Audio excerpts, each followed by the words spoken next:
کسی بچی کا لباس اگر روایتی نہ ہو تو کہا جاتا ہے اس نے فتنہ برپا کیا۔ اگر کسی لڑکی پر جنسی ہراسانی کا کیس ہو جائے تو پہلے اس کا کردار کھود ڈالا جاتا ہے۔ اگر کسی عورت کو طلاق ہو جائے تو اس میں بھی اس کی غلطی تلاش کی جاتی ہے۔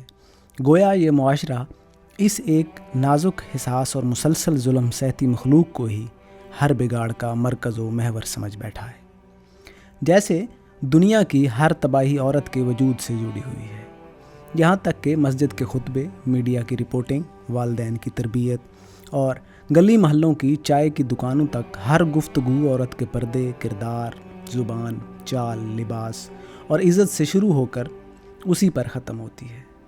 مگر کوئی یہ سوال نہیں کرتا کہ مرد کہاں ہے، وہ جو عورت کی بے پردگی کا شور مچاتا ہے، خود کیوں نظریں نیچی کرتا ہے، وہ جو عورت کے 2 لفظ بولنے پر بے غیرتی کا فتویٰ دیتا ہے، خود گالی دینا، جھوٹ بولنا، فراڈ کرنا، فحش باتیں کرنا اور معصوم چہروں کو برباد کرنا کیوں حق سمجھتا ہے؟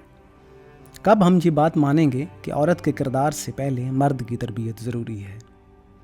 کب ہم یہ سوال کریں گے کہ مرد کو کون سکھائے گا؟ بچپن سے ہم بچوں کو مختلف پیمانوں پر تولتے ہیں۔ بیٹی کو شرم سکھاتے ہیں، حیا کا درس دیتے ہیں، چھوٹی عمر سے چادر، دوپٹہ، چپ رہنے، نظریں جھکانے اور خاموش رہنے کی مشق کروائی جاتی ہے۔ مگر بیٹے کو کیا سکھاتے ہیں؟ یہی کہ وہ مرد ہے، جو مرضی کرے، اس کا کوئی کچھ نہیں بگاڑ سکتا۔